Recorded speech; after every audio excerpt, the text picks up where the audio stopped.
Success is a constant vision in the mind of modern man, who envisages it always as a pinnacle of wealth, where he sees himself surrounded by large homes, motor cars, yachts, servants, trips abroad, and plenty of time to enjoy himself.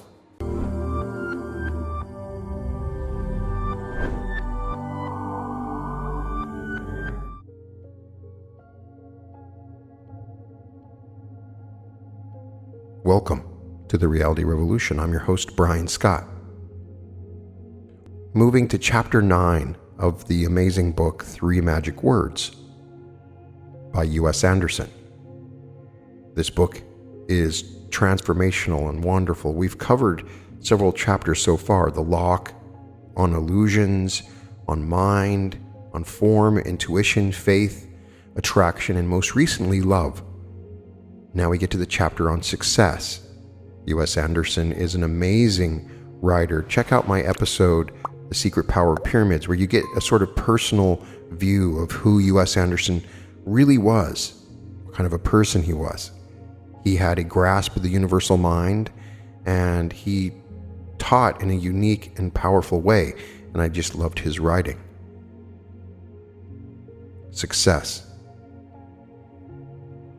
Follow the light that illumines thy soul, nor fear if thy steps seem to plod. A man ever gains his most cherished goal when he giveth his work up to God. Money, a medium of exchange. Success is a constant vision in the mind of modern man, who envisages it always as a pinnacle of wealth, where he sees himself surrounded by large homes, motor cars, yachts, servants, trips abroad, and plenty of time to enjoy himself. What obtains these things? Asks modern man, and he answers quickly, money. So off he sets with his battle cry ringing, make money. It is little wonder that from this absurdly false premise, he scarcely is able to obtain enough to pay his bills. The only people who make money are those employed in the various governmental minting houses. The rest of us earn it. We earn it by providing our fellow beings with services or products, which are both needful and useful. Our fellows make a like effort in our behalf. We exchange goods and services. Since it would be extremely difficult for a man to carry a steer to Detroit to exchange for an automobile, money has been devised to represent both of them. We go through our days exchanging our services for the services of our fellows, and the exchange of money represents nothing more than the exchange of services. Success is not the result of making money.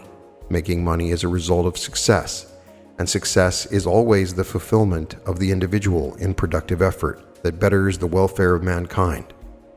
Modern man has got the cart before the horse. He sets out to make money when in truth he should set out to be of service. Create, build, serve. Those are the commands of nature. Follow them, and you will find there is no limit to the prosperity and abundance of the universe.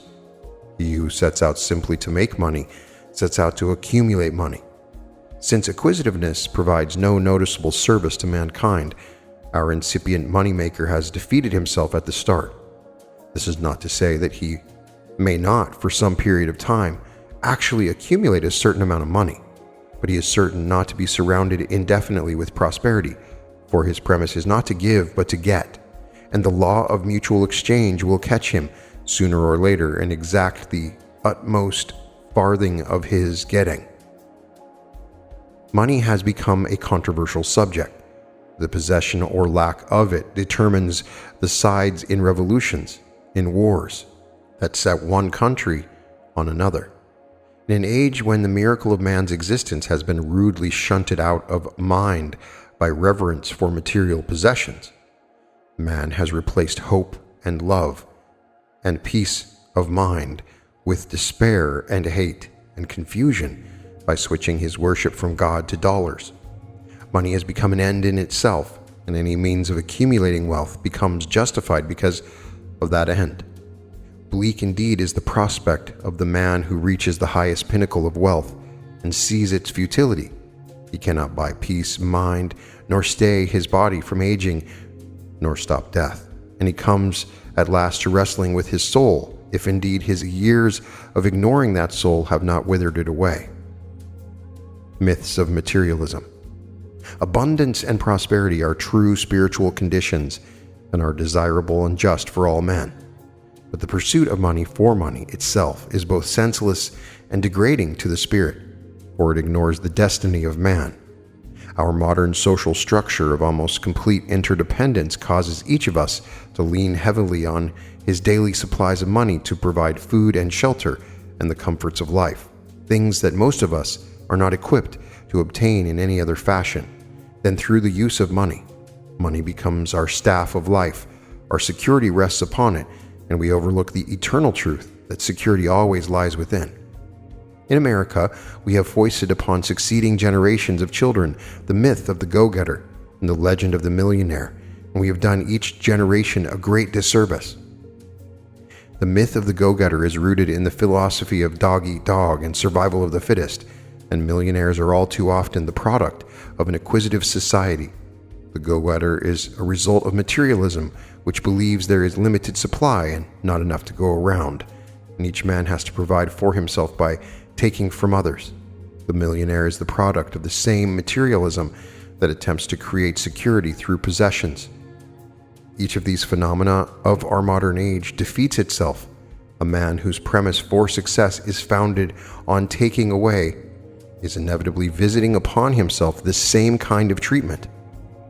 A man whose security is founded on material possessions is doomed to see his security corrode and rust and wither away, leaving him with nothing but confusion. The Yardstick of Success. Let money measure your service. Let your thoughts be always on the further service you can be to your fellows, and you will find their gratitude coming back to you in the form of money.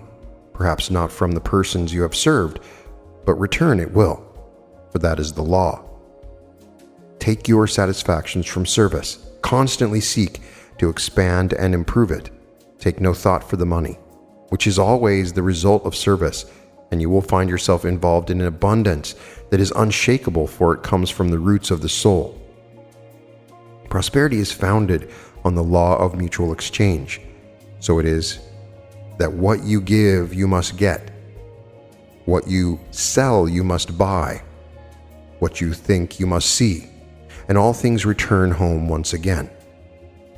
If we want money, it is because we want the service of others. If we want the service of others, we must provide them with equal service in return. Our success is measured always in the quality and quantity of service we render, and money is a yardstick for measuring this service. A very fallible one, it is true, but a yardstick nonetheless. Perhaps you're calling to mind instances of people who have been enriched through swindles and through violence and through false promises. Do not be tricked into believing this. Nothing is judged on the day of its appearance, and nothing corrupt can stand. Prosperity based on falsehood is false prosperity and will wither before many a sun. The lasting wealth of this world is rightfully won by those who have rendered service in equal measure. Such money is not taken away from anyone. It represents but a fraction of what has been created. The man who has surrounded himself with lasting prosperity has enriched the whole world through his efforts. There is no limit to the abundance that can be created out of the limitless universal subconscious mind, and such abundance is available to all. No man can enrich himself without enriching others, for the law of life is that we do not progress singly, but by twos and threes and groups. And whosoever provides a great service cannot avoid a great reward any more than one who provides no service at all can avoid a condition of poverty. Power is creativeness. Money, then, is never an end, never a means. Always it represents service only, for it is never more than a medium of exchange. And we can no more stop it coming our way when we are rendering service than we can start it coming our way when we are not rendering service. Above all things, dispense the idea of getting the best of people. Each of us is like a pole in the flow of electric current. We absolutely cannot receive more current than we transmit, and always get back exactly what we send out. For moments in our lives, days, even months, We may seem to be giving more than we are receiving, or receiving more than we are giving. But in the end, the flow always balances. We never get the better of anything, nor are we ever dealt the worst. There are no bargains in living, nor is anyone duped, except by himself. Mutual exchange is always with us. It is life itself, and he who recognizes this will spend his hours developing his capacity to serve and build and create and give. No service that you perform can possibly go unrewarded, and no disservice that you perform can possibly go unpunished.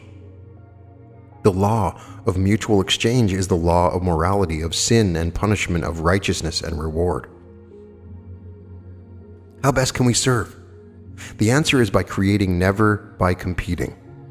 We serve neither ourselves nor humanity by competing for another man's job, another manufacturer's market, another man's business. We serve by creating new jobs, new markets, new means, new methods.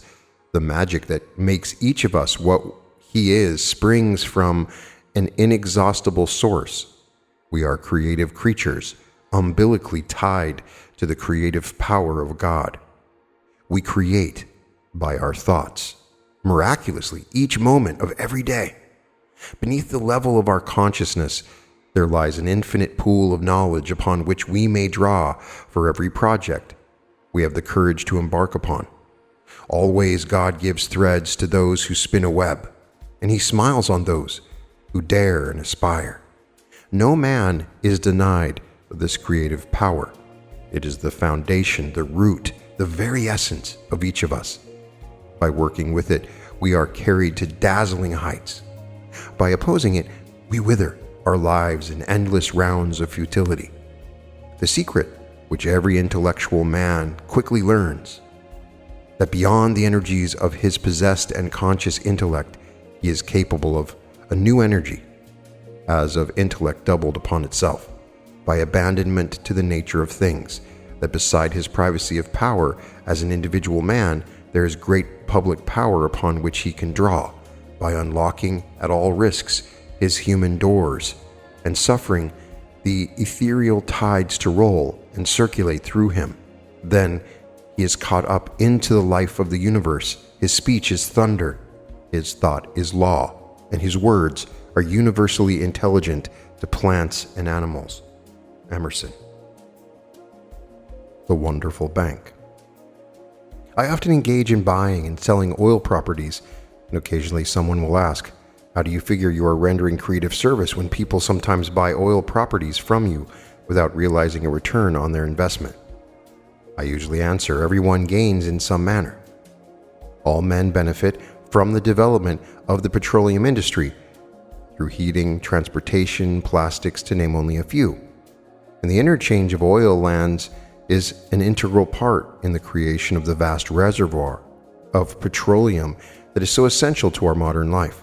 True, there are those who prosper more than others, but this is a law of life, and nothing can alter it.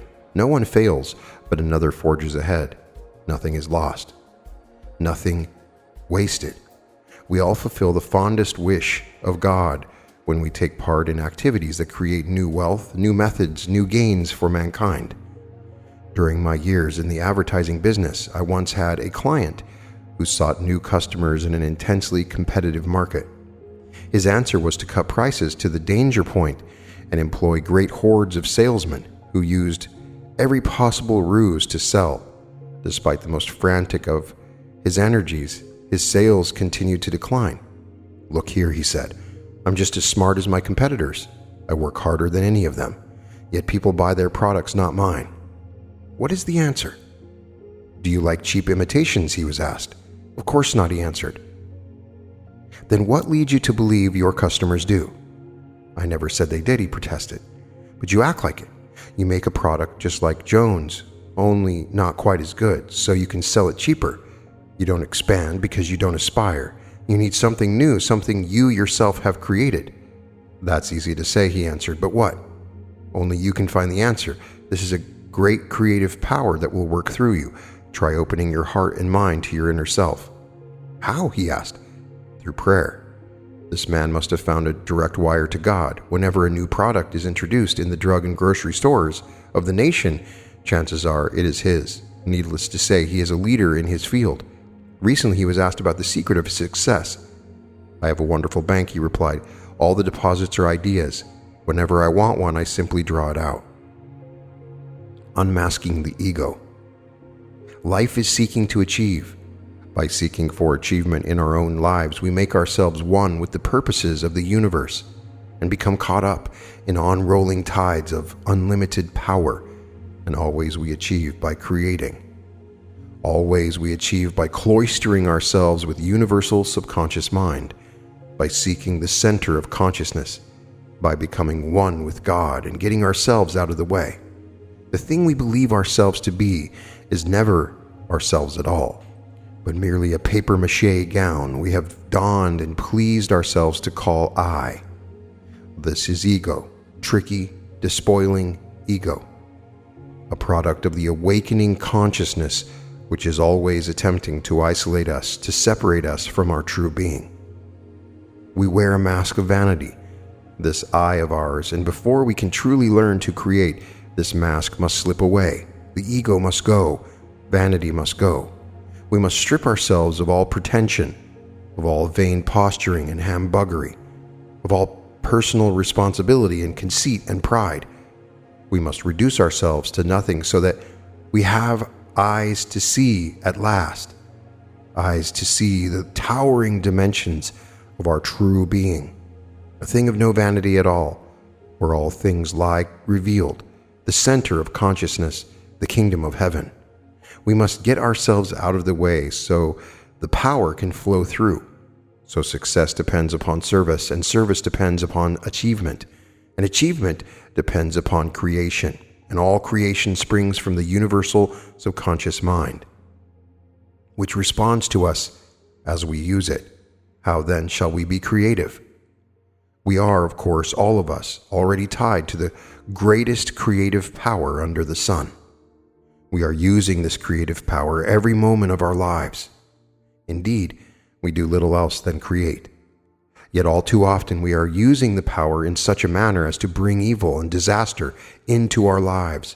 And more often than not, we have become so mesmerized with fear and frustration that we reduce our existence to mockery. The question is not how we can be creative, but instead, how can we learn to create only good? Imagination and creation. Universal subconscious mind protrudes through every conscious mind in the form of what we are pleased to call imagination. This play of imagery, which we may summon into our conscious minds, has absolutely no limit upon it except that which we ourselves impose. All creative impulses spring from imagination. The imagination of Columbus allowed him to ask, "What if the world were round?" Universal subconscious mind did the rest, and one day Columbus found himself sailing westward on a sea which everyone said was flat. "What if a man could fly?" asked Orville Wright, and Universal Mind provided him with the answer one day at Kitty Hawk. It is the undreamed, the undone, the impossible, which like itself is constantly striving to achieve. Only an unfettered mind, where imagination is full play, has the audacity to challenge the impossible. What if I could make it cheaper? What if I could do it better? The imagination conceives, and universal subconscious mind delivers.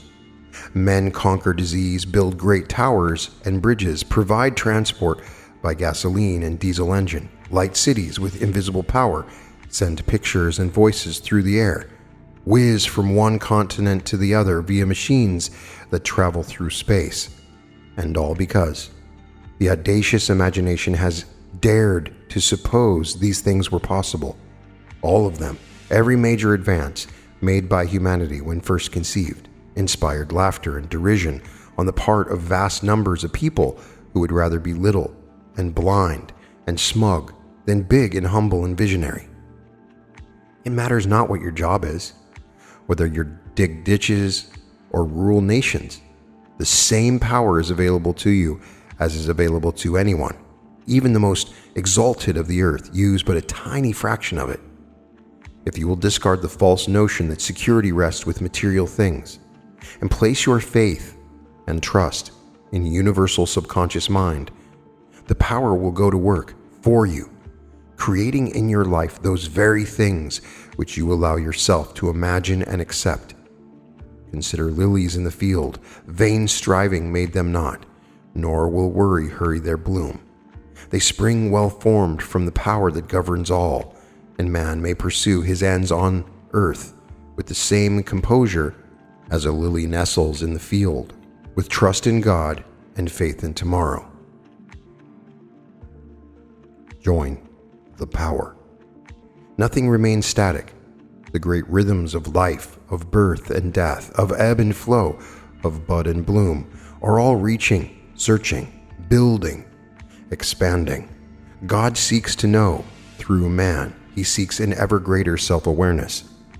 He who attunes himself with the expanding nature of life makes himself one with the purposes of God, and success will surely come to him. Success then comes to him whose life is creative and true. Creation brings forth into the material world the physical counterparts of thoughts, ideas, and conceptions aimed at the benefit of the human race. Through opening the channels by which universal subconscious may operate through us, we arrange all things in our world, said Lao Tse. These two things, the spiritual and the material, though we call them by different names, in their origin are one and the same. To be successful, we must think success. To be surrounded by prosperity, we must think prosperity. But the prerequisite of both of these conditions is to put our great creative power to use through the love of God and the love of humanity. Thus we benefit others and life itself, and our good works return to us in the form of success and prosperity. Nothing is done by man alone. All things are done by universal subconscious mind in answer to thought and conception. What you think returns to you in physical reality, and when your thoughts are guided by love, good inevitably returns to you. Turning your work over to God, letting love into your heart through perceiving the unity of all life, guarding the bastions of the mind so as to think only positively. These are the elements of success. With the key to the secret, it marches faster, from strength to strength, and for night brings a day, while classes and tribes too weak to master, the flowing conditions of life give way. Emerson. The source of all idea. Primary on the ladder of achievement is the first rung, getting the idea. How often we are witness in this modern age to a new invention, a sweeping novel, revolutionary businesses, new forms of entertainment, education, and convenience. How often most of us say to ourselves, if only I could have thought of that. And how often we believe we might have if only chance had directed the idea our way. Chance has nothing to do with directing great ideas to the people who have them. The idea finds its owner because the owner attracts it. He attracts it by placing himself in a mental position where the idea must come to him.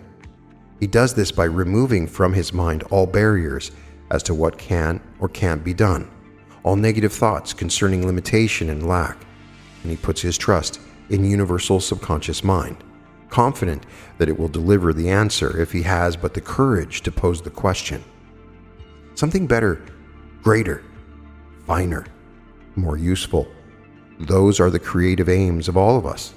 But we spend most of our hours placing ourselves in mental positions that attract the very opposite ideas, so firm is our faith in limitation, lack, and suffering. The greatest men in the world use the exact same power as the Aborigine in the darkest of Africa, and the great man has no more claim on this power than the Aborigine. The power is equally available to all, and it works in the life of each man, according to his vision and understanding. Be assured that Einstein has no more access to this power than you. You need only open your heart, become possessed by love, free yourself from the limits of racial thinking and pain, remembrance, and the power will flow through. It will deliver to you anything you can ask for with faith and courage and clear conception. Free yourself to ask the aspiring question with complete confidence that the answer will come. Will you write a book? Build a bridge? Develop a new market? Start your own business? Attain a better job? Develop your capability for rendering increased service? Ask universal subconscious mind, how can I do this thing? Rest assured that the answer will come. Don't struggle with it. Don't snarl and doubt and wonder and fret. Simply have confidence. In a day, a week, a month, the answer will come clearly as if a voice had spoken in your soul. Some little thing, perfectly matter of fact, will lead to its being revealed to you, and it will be easy to say that pure chance delivered it or that it would have come anyway, so natural will it seem. But don't be fooled. What universal subconscious mind manifests in this world is always easily attributable to physical causes, but no one has ever been able to trace such a chain of cause and effect to anything other than the eternal source. When the answer comes to your question and a fine idea has been delivered into your life, you are witness to the handiwork of God. If you are wise, you will take a moment to regard this miracle with awe and humbleness. Getting the idea simply involves opening your mind and heart to attract it, with complete trust that it will be delivered to you by universal subconscious mind. Remain steadfast in your faith. The idea will come. Unloosing the deluge. Don't make the mistake of expecting that the idea will be delivered to you refined and tooled and ready for instant use. When the idea comes, it will be rough-hued, general, and will require patient examination and refinement. Your purpose, then, must be to reduce the idea to its leanest, most beautiful, most utilitarian form. Come to complete understanding of the aim of the idea, and you will see the form take shape. Such mental vision was possessed by Michelangelo when he said, "In every block of stone there lurks a perfect form, and in every idea, rough-hued though it be, there lies a perfect expression.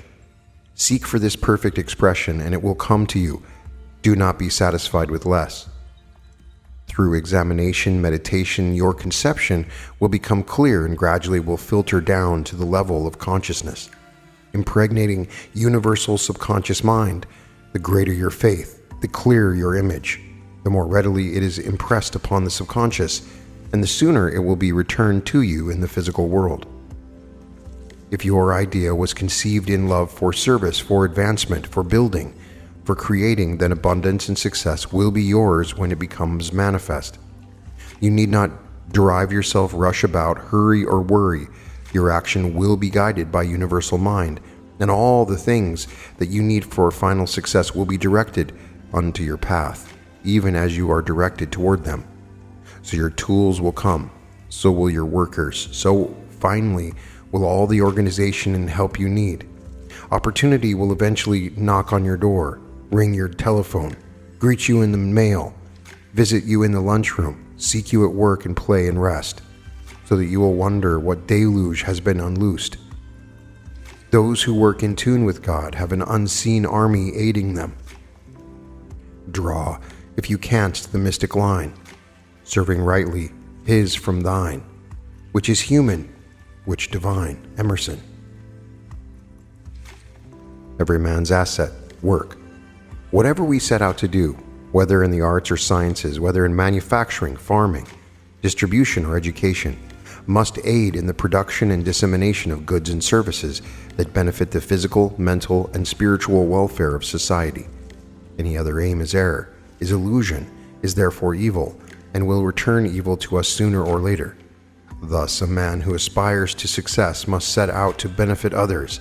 According to how he succeeds in this, both achievement and prosperity are his. In the complex economics of our modern world, the common asset of every man is his work, and he is rewarded according to how his labors benefit society. A great benefit has a great reward. A small benefit has a small reward.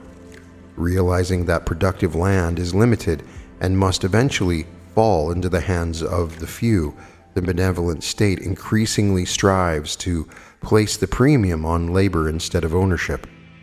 Depending on how fairly this is done, economic freedom continues to be enjoyed even when land frontiers cease to expand.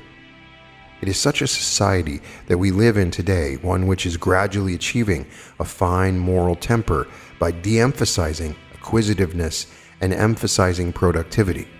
Today, the premium is on labor, the capacity to produce. Outside the arts and sciences and personal services, most of us take our part in the production and distribution of goods. Work and the enjoyment of the fruits of our labors, such is the cycle of our material lives, and by developing our capacities for creation and production and service, our labors bear us increasing fruits. No one was ever successful at an undertaking when driven into it against his will. No one can rise to the pinnacle of his profession if he detests his job and begrudges every hour spent at it. But don't start casting around for a different job or a change of scenery. No matter how far you travel or what changes of scenery you encounter, you will take yourself with you. The seed of success blossoms as well in any surrounding, provided a man knows himself and the power of the universal subconscious mind. It is never the job that needs to be changed. It is the person holding it. He needs to change his attitude, his mental outlook, to start thinking positively and creatively instead of negatively and begrudgingly. All of us, wherever we are, whatever our jobs, are sitting atop great opportunities this very day, but they assuredly will pass us by if we keep our minds closed to them. We need to get rid of negation to open our hearts and our minds, to realize that the entire universe is moving forward at a great pace. We have only to hitch a ride and let the power carry us along. We have only to get our fears and doubts and negations and timidities out of the way, and burgeoning forces will carry us onward. Quoth Shakespeare, "There is a tide in the affairs of men, which taken at the flood leads on to fortune. Omitted, all the voyage of their life is bound in shallows and in miseries. Such a tide does not come but once like a proverbial opportunity, but rolls forever through all life and all nature, and is always at the flood. It may be omitted through the major years of a man's life, but will never turn away from him once he appeals to it.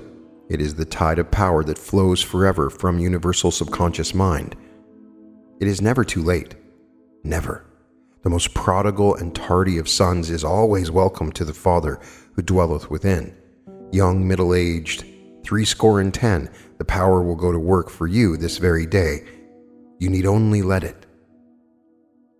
The hobgoblin of failure. As with all things, prosperity and achievement are mental conditions, and their physical existence is merely a result of the cause that exists within mind. In order to achieve, you must first think achievement. In order to create, you must first think creatively. In order to prosper, you must first think prosperity.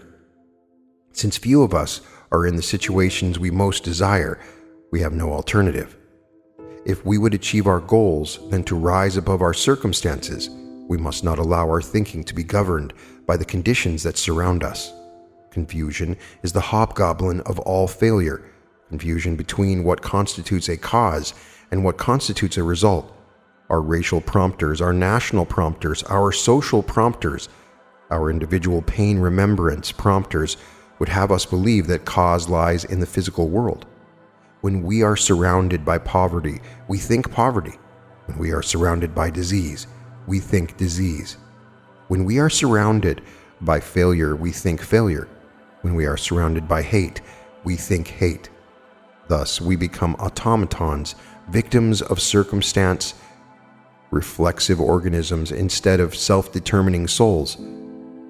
Do not be confused between the physical, which is always a result, and the mental, which is always a cause. Refuse to let circumstance alter your thinking, and you will see circumstance grow into the image of your thought. He who discovers the center of consciousness, the kingdom of heaven, always remains untouched by the world about him. His foundations rest in eternity, and the apparent disasters and evils of the world brush lightly from him. Desire and destiny. It is a difficult thing to convince people that destiny and desire are the same thing, but there remains not the slightest doubt but what this is so. Confusion comes because people believe that desire is wishing or hoping or envying. A man will say, Why, I've desired to be a writer all my life, and I've never had anything published, not even come close to it. We might ask then, what have you written? And be assured that his answer will be, well, I've started quite a few things, but can't ever seem to finish them.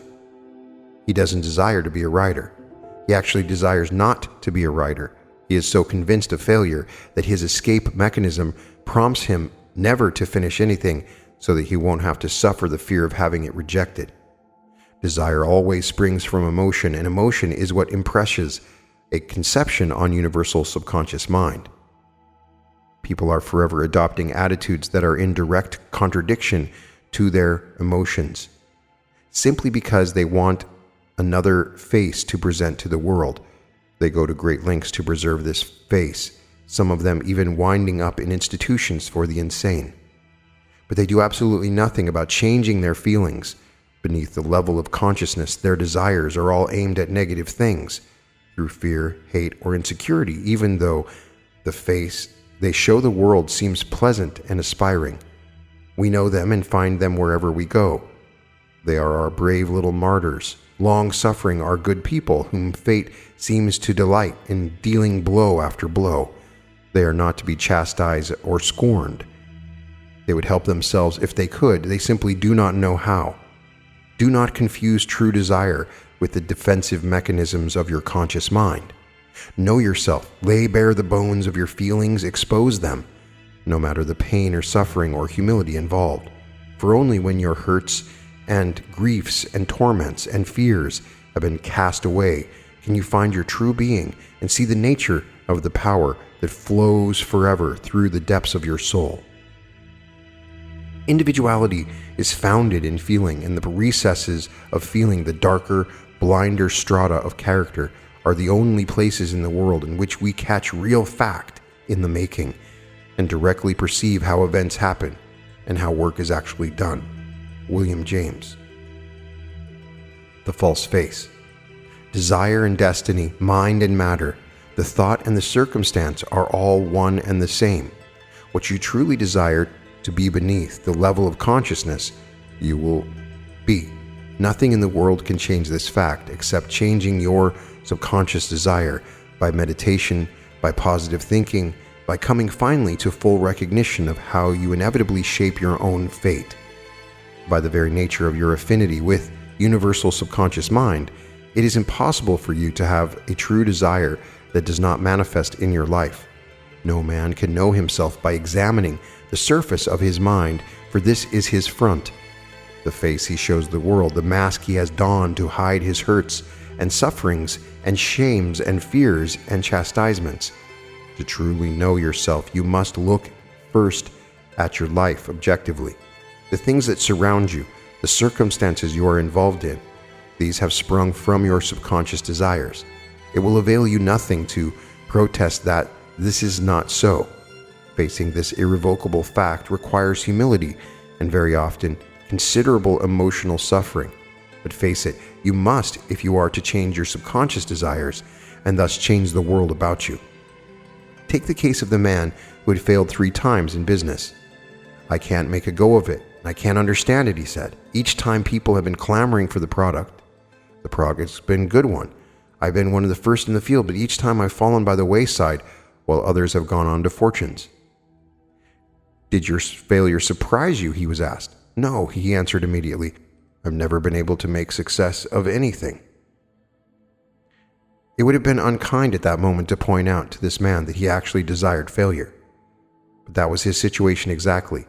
A little probing at his family history revealed that his father had been a very successful man, a particularly stern and violent man who had terrified his son in infancy. The son's entire life had been an attempt to escape competition with his father. He was subconsciously afraid of his father, afraid of incurring his wrath if he met him on an equal plane. Thus, he was afraid to succeed in business, desired failure as a subconscious means of soothing what he fancied would be his father's displeasure if he were to succeed. Psychiatry might have set him straight on this aspect of his life, and indeed it was considered, for he had a difficult time with meditation and was almost incapable of any prolonged period of positive thinking. But he persevered. Today he heads one of the most promising firms in the country, takes on innumerable tasks, all successfully, and no longer seems able to understand the man he was 3 years before. "I've got it now," he says. "It's viewpoint, all a matter of the way you look at it." We might smile at this apparent oversimplification, but the truth is always simple to one who understands. Slaves and masters. The world is full of people who put the power of the subconscious to beneficial work in one aspect of their lives, but use it destructively in all others. Men are healthy but poor, wealthy but sick, creative but unhappy, powerful but unloved, and always in such cases they use the power unknowingly without control, having built habit patterns of positive thinking in certain lines and patterns of negative thinking in others. Only in one tiny orbit of their lives are they masters, in all others they are slaves. The power must work in all aspects of a man's life before he finds peace of mind and security. It is a small thing when it works in the realm of prosperity alone. Indeed, the vanity and egocentricity that usually accompany wealth and social position make it increasingly difficult for a man to attain the humility and lovingness necessary for the discovery of the center of consciousness. Riches begat vanity, and vanity is a bar on the door. Yet, if a man will first discover the center of consciousness, abundance and achievement will fill his life, and he will truly understand that it has not been produced by his inconceivably small eye, but by the power of universal subconscious mind. Seek first for the center of consciousness. All else will follow. Success comes from successful thinking, which comes from inner poise and spiritual courage, which comes from a man's discovery of the eternal self that dwells within his body. No aspiration is too high, no task too great, for he sees the grandeur he is caught up in and understands all things are possible to the power that dwells within. The seed and the harvest. Hard work is a bugaboo of success for most of us. We see the immensity of our contemplated tasks even before we begin them. Imagination is both our blessing and our curse. Through it, we perceive our aspiration, and through it is revealed the long road that sets us to despair. We have not yet learned that all paths must be trod step by step, whether they lead to the pinnacle of the highest mountain or the top of a gentle slope, nor have we learned that the fruits of today are always the seeds of yesterday. Dink Templeton, now an outstanding radio and newspaper sports commentator, once led Stanford University to some of its greatest victories in track and field, both as competitor and coach. Dink used to say to his teams, "It doesn't matter what you do the night before a track meet. What matters is what you've done the 6 months before." Dink made certain his teams were prepared when they took the field. His remarkable record was no accident. Each day of your life, you are sowing seeds that one day you must harvest. When you have come to truly understand this, you will take your satisfaction from your work and never from your harvest. From the sowing of the seed is all any of us does in this life. The shoot, the bud, and the flowers are all the work of the universal subconscious mind. No goal is too distant, no path too arduous when we take the journey step by step. Withdraw your mind from the seemingly impossible summit and turn your attention to the step to be taken today. Our steps through life are chains of cause and effect, and each step successfully taken delivers the next one to us with greater ease until in the end, the final goal is ours. No man can be happy, efficient, creative at his work when he is unhappy with his situation and lives for another day. All of us are too prone to postpone our living until some nebulous time when our ship will come in. Nothing is so apt to inject dissatisfaction into our lives as this wasteful attitude toward the most perishable of all things we know, time. Today, this very day, is the most important time for all, for what we do today determines what we will be tomorrow. Therefore, turn all your attention to your labors of the moment. Absorb yourself, take your satisfactions from each thing you do, however humble in your own mind. Nothing is small or petty in this life. The massive door of a vault swings on the apex of a tiny jewel, and men have become great through learning how to do well with the lowliest jobs. Making hard work easy.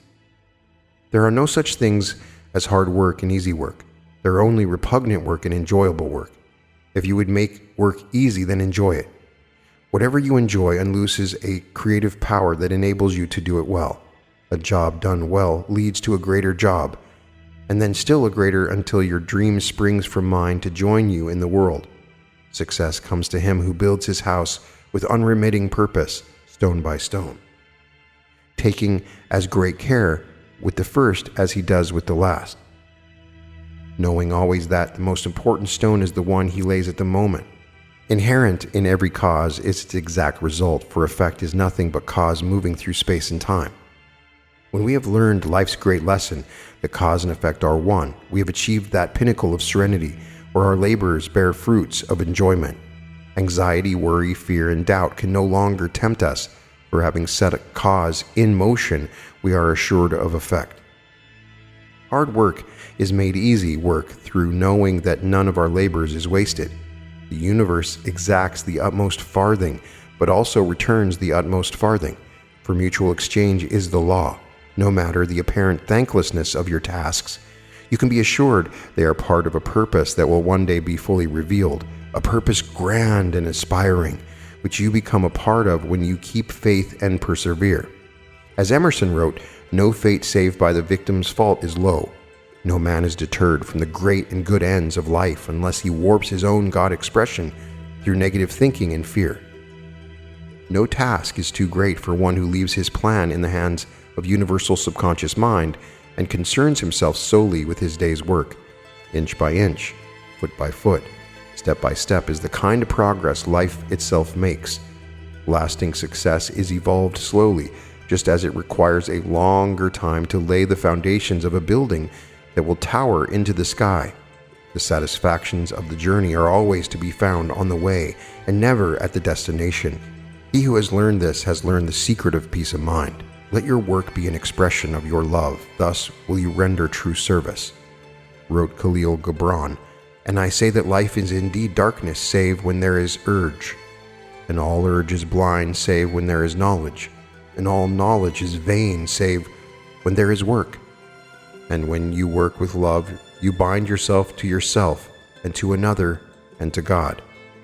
All labor of love is not labor at all, but joy is self-fulfillment. Good works are simply love expressing itself, and a man whose heart is full of love reckons not the support of the flesh in the sweat of his brow, nor does he curse his hours of labor, nor begrudge his appointed tasks. Through his love of life, he sees in all work the opportunity to serve, and serve he does, and fulfills himself and God. The reckoning scales. The universe commands self-fulfillment and never self-sacrifice. He who destroys his own life for some fancied thing acts through vanity and destroys a work that God has wrought. Through each of us, God has become a unique thing, and by following the nature of our being to fulfillment, we have fulfilled the fondest command of life. We have neither the knowledge nor the authority to decide that anything merits our own destruction, for it is no less evil to destroy ourselves than it is to destroy another.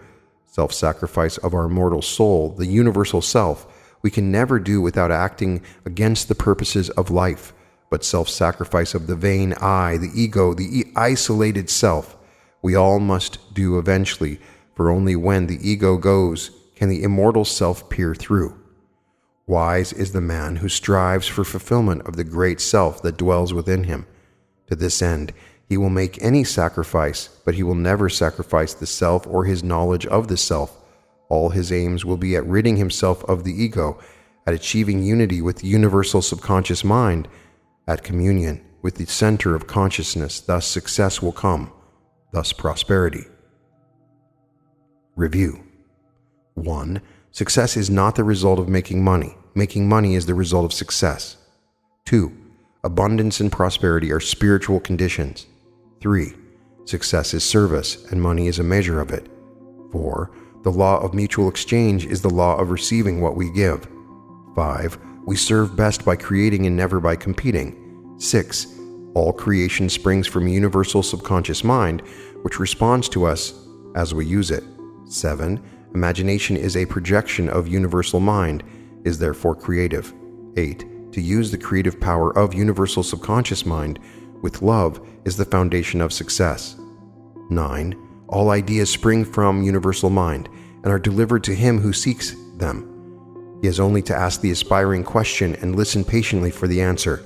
10. Accepted ideas filter down into the subconscious, move it to creation, become manifest in the world. 11. Productivity is the true measure of success. Acquisitiveness belongs to the materialist who deludes himself. 12. All successful labor is performed with love. 13. The successful man refuses to be discouraged by circumstance. He knows that first cause lies within and never outside. 14. Subconscious desire determines our fate, and we may change subconscious desire by positive thinking and faith. 15. All things come to a man who knows his center of consciousness. 16. Hard work is work performed without love. With love, all work is easy. 17. A tower must be built stone by stone, so must a man's life. 18. Success lies in this, in fulfilling the self that dwells within. Free your mind from all limitation, lack, and pain remembrance. God, who dwells within you, is working out a plan of grandeur. When you allow his plan to work through you, creation, achievement, prosperity, and success are yours, and peace of mind, which no mortal goods can buy. Recommended reading: The Prophet by Khalil Gibran. 9th Meditation. The infinite creative power of universal subconscious mind lies within me. I attune myself, remove all barriers from my thought, become receptive to the purposes of God. I know that my life is great and good when I perform service with love. The right ideas are delivered to me. I accept them, and subconscious mind provides me with the means of bringing them into my world. I know that all things spring from universal mind, which is infinitely abundant. Lack and limitation are errors of thinking, and I banish them from my consciousness. There can be no lack. I need only let universal mind express itself through me, and my world is filled with creativeness and achievement and prosperity. My goals will be delivered to me, for they will be the goals of God, who never fails. Whatever my task, I perform it with love, for I know that when I serve another, I serve the purpose of a greater design. All about me I see the law of mutual exchange, therefore I give as I would receive. I know that abundance and prosperity are mental conditions. I create them on the plane of mind with complete trust and confidence that they will manifest in life.